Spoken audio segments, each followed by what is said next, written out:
Hello, everyone. It's Jerry at the Fledge. Welcome to another episode of Every Damn Day. And today I'm in the sanctuary again.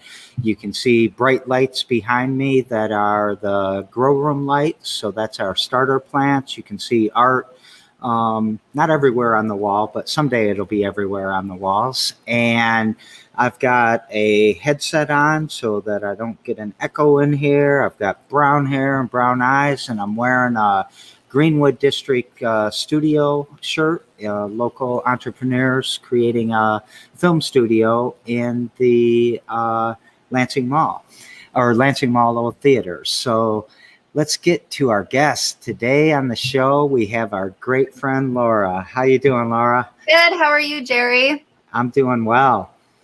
So I didn't put together that I was wearing a film shirt or a studio shirt, and we're going to talk about film a little bit today until I just said it out loud. Yeah, absolutely. So I'm Laura. Yeah. I have a green V-neck shirt on. I am a white Caucasian woman. I'm wearing some bright red lipstick, and I have long auburn wavy hair. Behind me, I have a couple of photos of some of my projects I'm going to talk to you about today, my film work. And I don't think you can see my camera that's behind me for some of the shoots that I'm doing, but that's pretty much it. How about that? You like that view better? Oh, yeah. See, now you yeah. know what it's like for when I'm filming some Zoom interviews from behind. Are you okay with this view here? I like this a lot better. Yeah, for sure. All right. Let's jump into you. Tell us about you and like where you were born and raised. Where'd you go to school? What brought you into film? Yeah, so I was not born and raised in the same place. I was born in Maryland, and then I moved to Kansas, grew up primarily in Kansas, and then small town, not a big town. It was called Wamego, in the northeastern part of the state. And then I moved to Arizona to go to college for a year at Arizona State. And then I transferred from Arizona State up to Lansing Community College for a little bit, trying to figure out my life, moved to Michigan, and then I went to Michigan State University. So that's kind of my beginning. How did you get to LCC? Like why LCC? Because, okay, so I have a background of doing like theater and the performing arts and singing. I used to do a lot of like singing competitions. And so when I went to college, I didn't really know if I wanted to be going to college. I just knew that I wanted to be more out west towards LA, where there was more singing opportunities. Mm-hmm. And then things kind of fell through. I didn't really like it. And I decided that I didn't want to really pursue that much of a career in like acting and singing and dance. And so then college wasn't making sense. I didn't really know what I wanted to do in college. And so when I decided to move to Michigan, I didn't really want to go to a big university right away. So I kind of wanted to figure out what I was doing. And I went to LCC, which is honestly a really awesome school, and had some small classes and did that part-time until I figured out kind of my path and decided finally I'll actually go to MSU to graduate from there. The gist of my question was really, did LCC have like some amazing program? Because they have so many amazing programs. No, okay, so yeah, they do, but I didn't do that for that reason. I irritated people with how much I bounced around. I like did theater there. I did psychology there. I did anthropology there. I did some religious studies stuff there. Yeah. Oh, that sounds wonderful though, to be able to learn that much and at a fairly low cost at one of the best colleges in the country. Yes, thankfully I wasn't paying so much to take essentially 8 years is how much it took me for undergrad. So I could have gotten 2 degrees, 3 degrees for the amount of time that I spent in undergrad. Yeah. Well, thank you for taking that tangent with me. Anytime I can give kudos to LCC, I do, because I just think they're spectacular.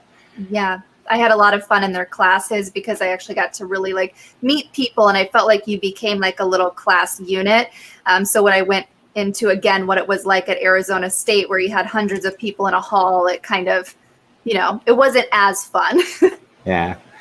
So sorry about that. You were at the Michigan State part. So yeah, let's keep going with you for a bit. Yeah. So from my background and trying to do all of this different stuff, I kind of I got introduced to the sexual assault program at Michigan State University, and I ended up going into there and being an advocate, and I kind of was there for like 5 years. And I am a survivor of sexual assault and relationship violence.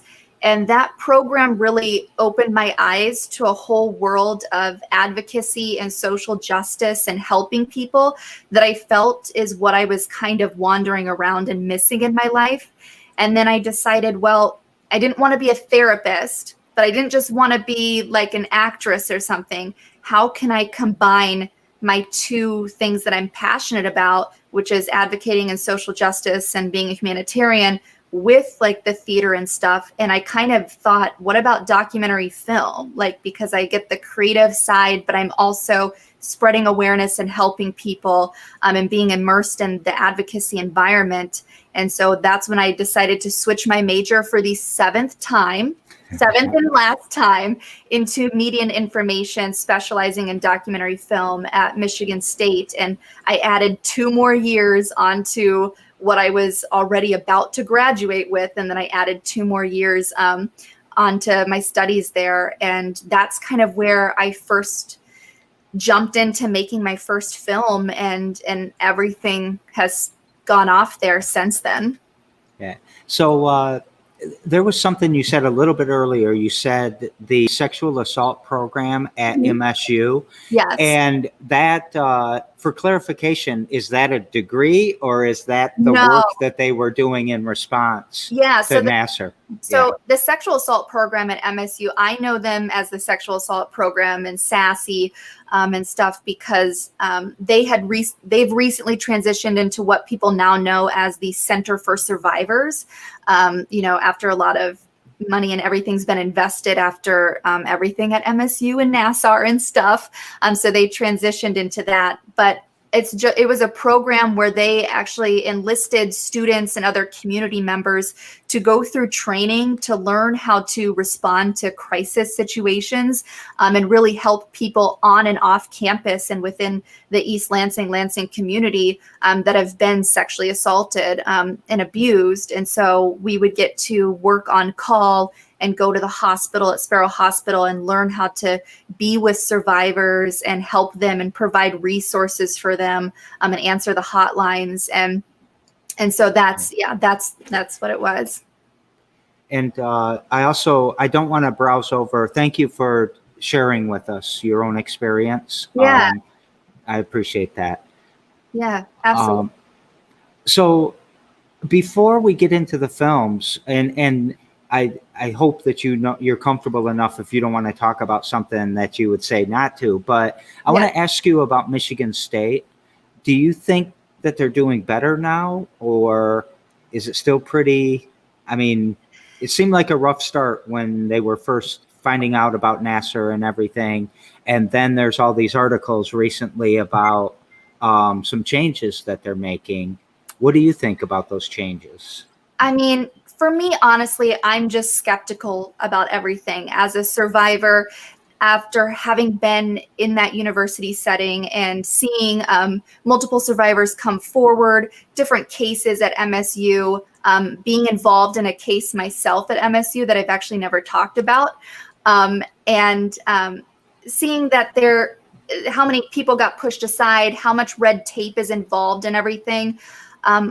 I think that appearances are like, yes, they've recognized things and they're putting all these things in place to be better and provide more support for survivors and to take things seriously and hold people accountable. But whether or not people will actually be able to follow through with that when it comes down to possibly, making people uncomfortable or someone might lose a job or something. I think institutionally for so long, we've just set it up where people are too terrified to believe in survivors and do the right thing over anything that could possibly cause harm to the name of the institution or to renowned faculty member. So my answer is I don't know, and I hope so. I'm not currently there in the Center for Survivors anymore and working in the counseling center. And so I feel like I would be curious to know from someone there what, if anything, has changed from when I was there.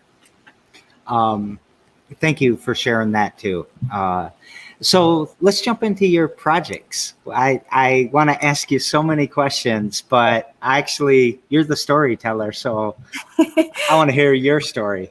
Yeah, so the projects that we have, let me try and back up with what I'm doing currently. So after the first film that I ever created that started out of MSU, I started wanting to create films and artistic works that go beyond just the film or just the awareness to try to essentially create some sort of measurable impact within the community. So for instance, Every 2 Minutes, my first film that I created with Kirk Mason, who's now my business partner here still today, it ended up going and being used as a college orientation program. And so it was chopped up and it was created for trainings. So parts of the film would be used while I was training incoming freshmen as part of the new mandatory protocol for all, incoming freshmen to be trained in the issue of sexual assault and bystander intervention and response.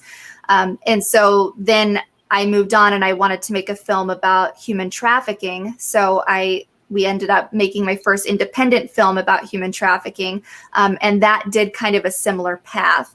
I had all of this under a production company for liability and legal reasons. But this entire last 6 years of working on films and advocacy and speaking, it's all been done in a way that's consistent with a nonprofit organization. Everything that we have earned from the films and everything have gone right back into the work and the advocacy work, and to also be able to provide free trainings and stuff for organizations and people that might need it, like our fire departments and stuff throughout the state. And so just recently, we decided to finally make the leap to make it official and transition the production company into a 501c3 nonprofit organization during this pandemic. And so now we're housing all of these new projects underneath the nonprofit, which has a mission to essentially support independent projects and artists that are creating artistic works to further their community's development, aid survivors of any kind of violence or survivors of COVID-19, chronic illnesses, and try to creatively change our culture or creatively shape our culture. So that's kind of what I'm all about right now. We're trying to look for more artists to participate. But we have 6 projects right now that are currently under Creative Embers, which is our nonprofit. And I don't know if you want me to talk about all of them or a specific one right now, because I could go on for 10 years talking. Well, we do have, we want to finish up. We have a small time compression, so we'll make that happen. But I am, the Every 2 Minutes, the title itself is educational. And I think it's worth you telling us what that means. Yes. So Every 2 Minutes was the first documentary film that was created out of Michigan State. And then we kind of took and did more stuff outside of the university with it. And Every 2 Minutes in itself is essentially every 2 minutes within the United States. When you break down all of the assaults that happen in a year, you can break down one for every 2 minutes. And so that's why we decided to name the film that, and felt like it was a very powerful statistic that would maybe resonate with people and try to awaken people, because this was starting before, NASAR and everything came out. We were trying to really get the attention of Michigan State and the surrounding community that this is a problem and it's existed for a very long time, and people need to start believing survivors and do something about it. Yeah. And before I show you a comment that just came in, Break the Chain also, very educational for me to learn about human trafficking and the different types of human trafficking. I had something in mind that had to do with sex workers when I heard that term, but you brought a whole new spectrum to it. Absolutely. So Break the Chain, the reason why we said break the chain for the human trafficking documentary is because whenever we research and Google and look up what people had to think about human trafficking, everybody would see like hands in chains, and everybody would think it was people being chained up in a basement, and it was only about forced sex. But really, you have labor trafficking, which is just as much, if not more, a part of human trafficking. It's both sex and labor. And when we look into our supply chains that we have everywhere, it's not about binding the chain. We're all connected to human trafficking, and it's one big chain throughout our communities and our world that we have to try to break. And also, we need to break away from the myths and misconceptions that keep us tied to this non-realistic, sensationalized idea of what human trafficking is, that does not mimic what actual survivors' experiences are, and continues to perpetuate these ideas that end up harming survivors in the end. So, I was shocked to learn that about the man that was writing back home, or maybe it was Nigeria. I don't remember where he was from, but hey, send your kids to me. I'll get them a U.S. education, and then he's using them to clean offices at night. And for free. And that just woke me up to so much about what I don't know, and how many offices have I been in that were cleaned by forced labor, slave labor. Right. I think people just genuinely don't think about labor trafficking, or if they do, they see it as illegal immigrants. And then there's this whole other context of how we dehumanize people that are immigrants and think they aren't worthy of the same respect and treatment. And that's a whole other thing. But the reality is that there are people that are around us every day in our school systems that are in forced labor in one way or another. And forced labor can mean many different things. It can mean in factories. It can mean farming. It can mean forced domestic servitude, which is in the case what Kwame was, our labor trafficking survivor, who was from Togo, Africa. And a lot of times, Kirk. He also says that you rule, and I was going to save that till the end. He ruined the surprise. I love Kirk. I love Kirk too. Yes, I know. That's why we're starting this nonprofit together and everything, because we work so great together.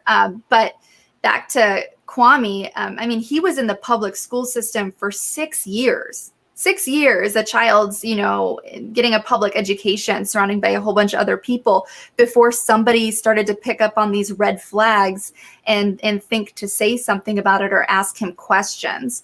And so really through the film, what we wanted to do was try to get people to, one, break away from what they originally think it is, and then two, start to question their environment and not be afraid to ask somebody, are you okay? Like many of the survivors said, nobody even approached them to let them know that anybody out there like gave a crap.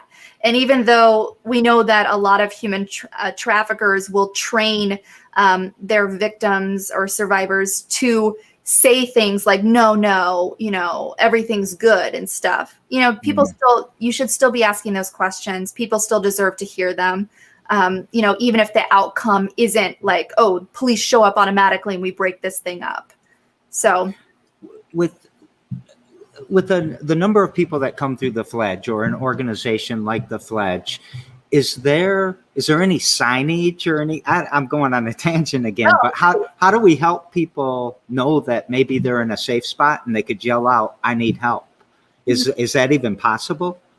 Or everything's very complex. So with human trafficking and what people and survivors feel comfortable coming forward with and when they don't feel comfortable, it's very difficult for survivors to even self-identify as survivors themselves. And part of that is the continued messaging that doesn't align with what survivor experiences really are. But they do have, there are organizations where they have, soap with, hotline and information on there to call if you're in help. There's things that you can put in airplanes anywhere that say, if you're in help, call here if you need a safe spot, or this is what human trafficking looks like. Here are the signs, even for survivors to maybe look at and think about their situation. So I think really the best thing that people can do is, one, go and educate yourself about the topic if you do nothing else. That way you have a clear image of what these people's experiences are and the complexities around the issue. And two, as long as you are doing things like you're doing, Jerry, where you're lifting people up, you are trying to provide a safe space for people, you're trying to show them that you care. When we are working to eradicate issues like homelessness and addressing mental health and better education, you're also helping to eradicate human trafficking. I like the angle that you're given on, we've got this is what we think it is. And so we're all blind to what it really is, basically, I think you're saying. It's I'm on a tangent again, but QAnon, right? And everything, did that set you back 1,000 years? Like, yes. Across the board and everything, but. Yes, absolutely. It's so difficult because when you have these big conspiracy theories, we don't want to tell people like these things can't exist, like the crazy stuff can't exist, because yes, we do see that. Yes, human trafficking cases can happen. It is not the 99% of cases that happen. And so we were all very frustrated, and I'm saying we, and I probably shouldn't speak on behalf of the Michigan Human Trafficking Task Force, but many agencies that work with survivors on a daily basis have been so frustrated because it does put you back when you start making people think that these crazy scenarios are happening and you continue to say it's happening in this way or things are happening on Wayfair. That's just people just have it in their head that this is the way it is. And it's not. And what so many agencies have been working to do over so many years now is to break away from everything that whole influx, came through saying.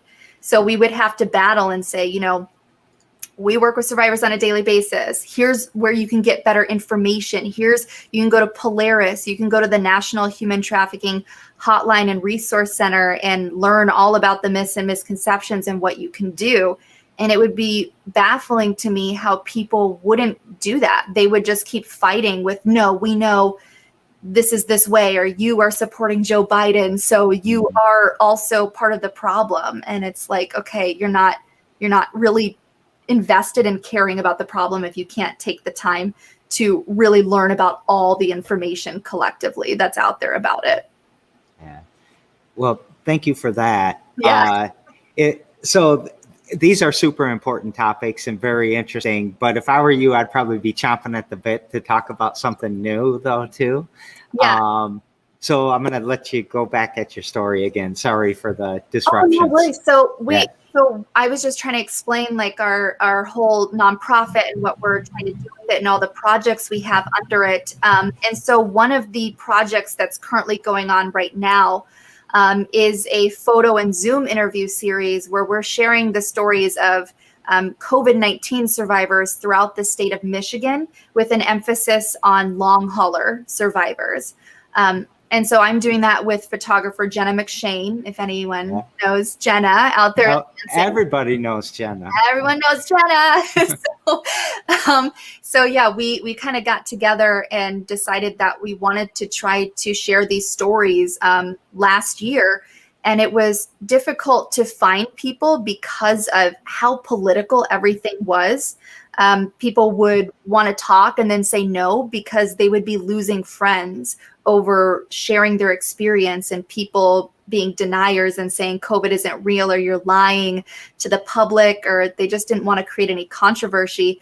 And then there was also the issue of people had a lot of shame and stigma over getting COVID-19. Like people would be shaming one another. But eventually, as we started to gain more information about the virus, people now are starting to want to come out and share their stories, especially as long haulers, because as we all get kind of back to normal, or what we're trying to do is get back to normal, there's an entire population of people who have a new normal out there that aren't getting better, that have issues medically, that the medical community is still trying to figure out, and really need long-term help. And they need advocacy, and there needs to be policy changes and a real strong push of money and resources into continued research for these people. So we've been connecting with 19 survivors throughout the state. We do Zoom interviews with them so that they can share their full story without us, cutting up things and trying to limit their story down to 5 minutes, because nobody's story is 5 minutes. And then we take a photo of them, and the photos that we've been doing have been very safe because we want to make people feel safe when we're shooting. That's been kind of difficult to create the safety and not have the same production ability that you usually are able to have when COVID's not happening.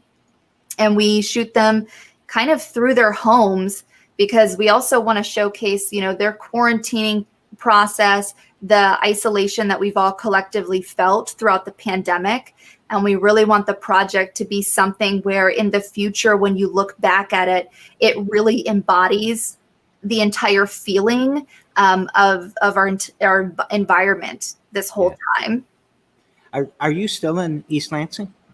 I'm actually not. I have transitioned. So my husband lived in Howell, and so now I'm out in Howell, but we just bought a house and closed on Friday. And so now we're both moving out to Saginaw. So we're in the middle of like shifting around our houses and everything right now. I was just wondering how close you're still with Jenna, and I know that Kirk's down in Columbus. Yep. Is that right? Columbus. Yeah. So, other projects, do you want to tell us about any other ones? Yeah, sure. So another project that we've been working on is called the Midwest Broken Mirror Project. And that's a photo video series that's sharing body image stories. So the whole idea around the body image project is to also kind of do something like our usual pattern of projects, where we're breaking away from the traditional body image projects that only focus on young white women with eating disorders. And not to say that that is not a population that is incredibly important to showcase and elevate the voices of, because it will always be there.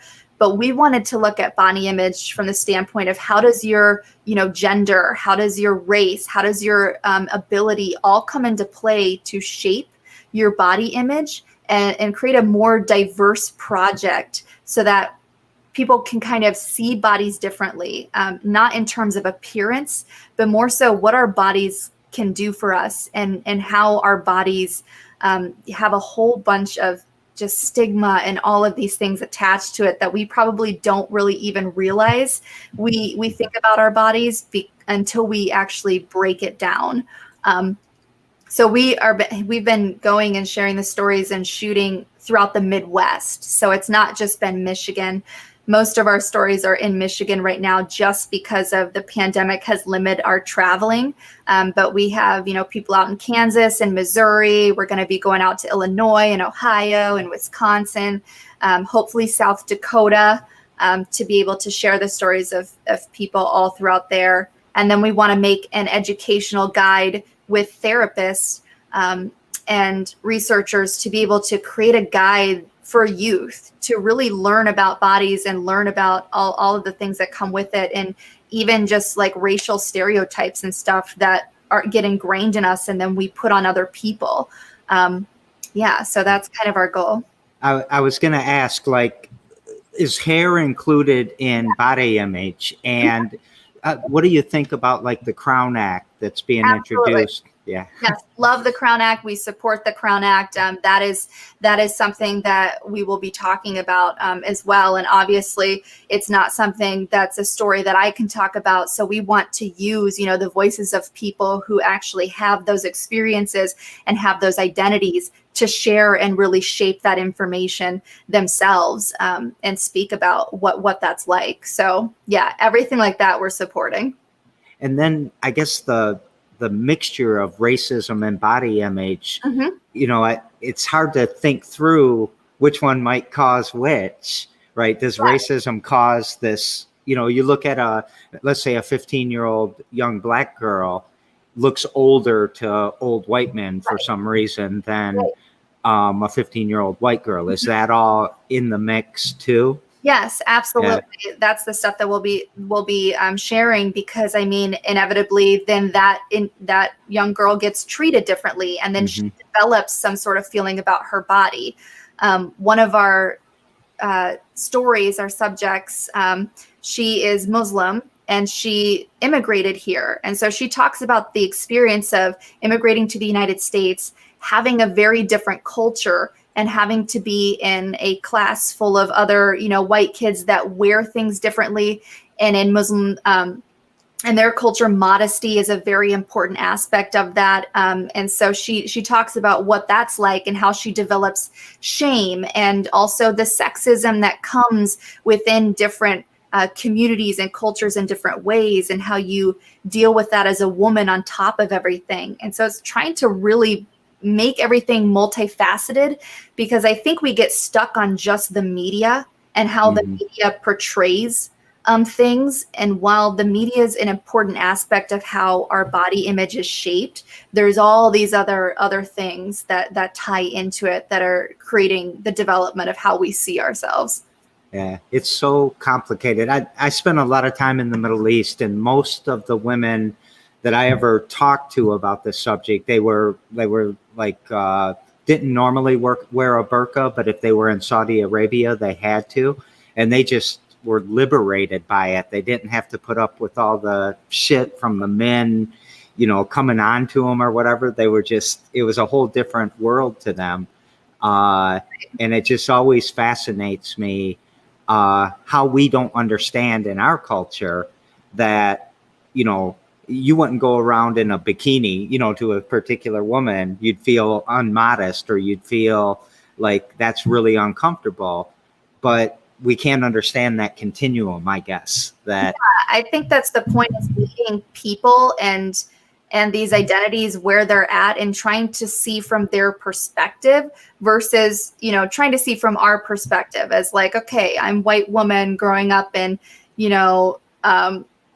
suburban America and everything like that. So my idea of, what a woman should and shouldn't feel empowered by wearing or something is not necessarily accurate. And this whole Western white beauty standards that we have is not reality, and other cultures have different beauty standards. And so for instance, another one of our subjects, Alyssa, she has a disability, but she also grew up in the Bahamas for a little bit and then moved to the United States. And she talks about how when she was in the Bahamas, their beauty standard was very black, and she was mixed. And so she would get made fun of for being light-skinned. And then she thought it was interesting how she moved to the United States, and then she was getting praised for being a light-skinned black woman, and it was this reverse thing, and it's so bizarre. And so there's really no reason to have all these standards all over the place, or think that one standard that we create makes sense for everybody. it's just bananas, and we need to like accept all bodies for how all bodies are and everyone's identity. And I think that's the whole goal of the project, is to get that message out that the way that we have been viewing bodies is just so messed up and not working for anybody. This is so awesome. You're right. We could talk for hours, or you could talk for hours about this. I'm going to try to move forward unless there's one you really want to mention, because I think there's a couple more on the list. Is that, or at least one more? Well, there's, the only other project that we have are kind of working on that has been pushed back because of the pandemic was this hashtag No Chains campaign project that is essentially going to be taking 12 artists throughout the state of Michigan with 12 survivors of human trafficking. And we want to have the artists and the survivors work together to have artists and media professionals learn how to share survivors' stories in a way that's not sensational, in a way that's not harmful to the survivor, and in a way that represents the survivor in a hopeful way too, and in a strong way. Because what's been happening is that, media and journalism and everybody and filmmakers, share survivor stories, and they're picking apart the details of their stories, the most dramatic parts, and highlighting those and making them, it's re-traumatizing. And so how can we do better about the vulnerability that comes with people sharing their stories, and how can we make something powerful, but also make something that the person who's sharing is really in control and feels good about what is happening. And so we kind of want to create these pieces of art and then create templates for how people should be working with survivors to share their stories in different ways, in a way that's best for everyone. Thank you so much. This is going to sound super redundant, but how would you summarize your mission, and what do you do every damn day to push that mission forward? And I think you answered it 1,000 times, probably. Right, I was trying to think of this, and I was just like, I feel like my mission is just to create artistic advocacy, to really embrace the fact that art in any capacity has the ability to change minds and hearts and really shape our culture. And I want to continue to do everything I can to push anything forward like that. And so every day I'm just trying to think about, the different voices and how can we elevate them, and how can we elevate them in a way that really reaches people that are outside the echo chamber that we tend to create with everybody else that already believes the same way. How can we do stuff that really reaches the people that are coming from a different perspective to really make that change in the world that we need to? All right. I'm gonna scoot us along. We daisy chain the shows together. Yesterday on the show, I had a woman named Regina, and her question for you is, what's something that everybody should do at least one time in their life? Well, I know you asked me what question I was going to do for tomorrow, and my answer to this is based on the question that you'll have for the next person.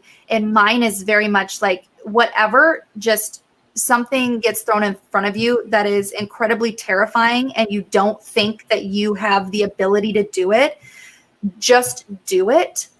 Because it's going to change your world. I mean, when I got that opportunity to do every 2 minutes, and I had never done a documentary film before, and I felt like I didn't know what I was doing, I was terrified and felt like I was going to throw up everywhere for 3 weeks. And I just said, just do it, and just shed the judgments and just do it. And it's really changed my life and developing that learning mindset. So that's my long-winded way of just do something that terrifies you. Well, I'm admiring your time management skills and what a pro you are as a filmmaker to just answer 3 things like that. And so tomorrow on the show, we have Wesley Ma, and you're going to pass that question to him. What's something, well, do you want to say it? Yeah, I wanted to ask him, what's something that they've done that terrifies them that ended up working out to the benefit of them.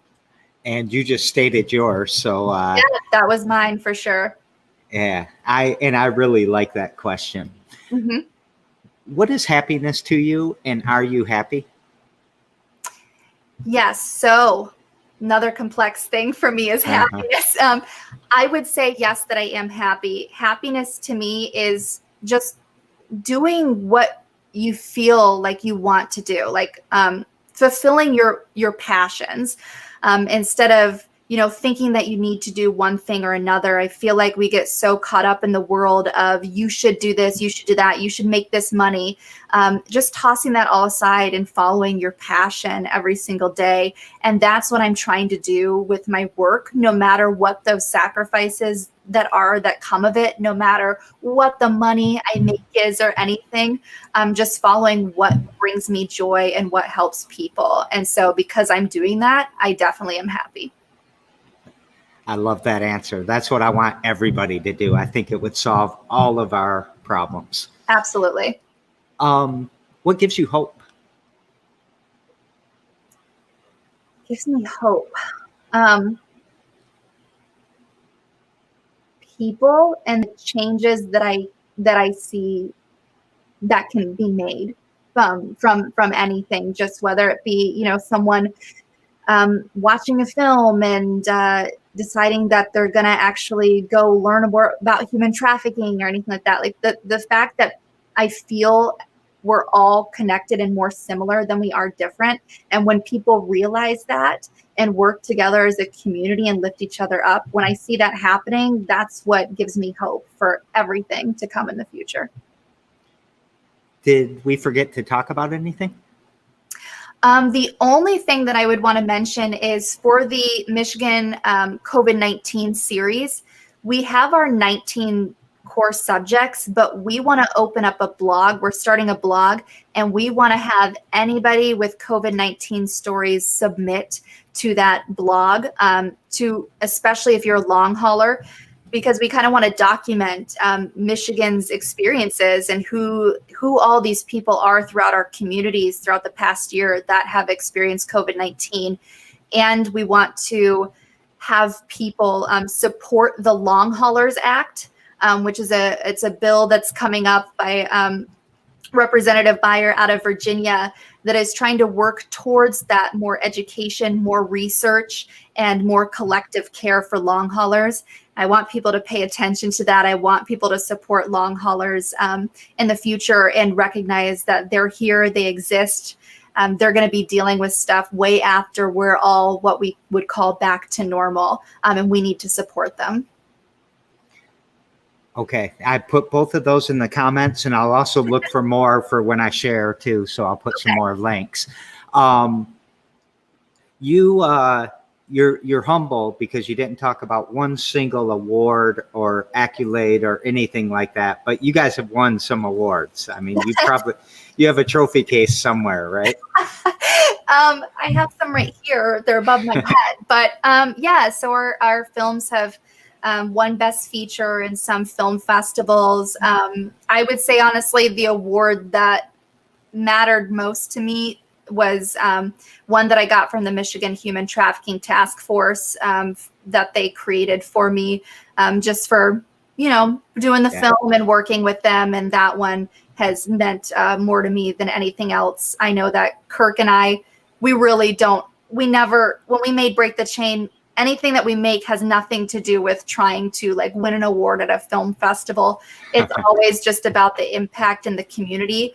And all of our stuff is more education based. And when it ends up being able to do those things, that's great. But it will never be my intention for that type of stuff ever. So I didn't think it would be, and I didn't think you would mention it, but I did want to mention it because these are super high quality films it's just watching you guys work is amazing. And even though Kirk said earlier that you rule, I think we both would agree that you guys as a team, and Ed and Jenna, oh my God, what a great team to go forward with. So if you get a chance, check out Laura, I'll put the websites up, or the websites are coming because you're moving things around, right? Yeah, we're moving things around and in that process, but we will have the Michigan COVID-19 website, and then the Break the Chain website is already up there, and all the rest will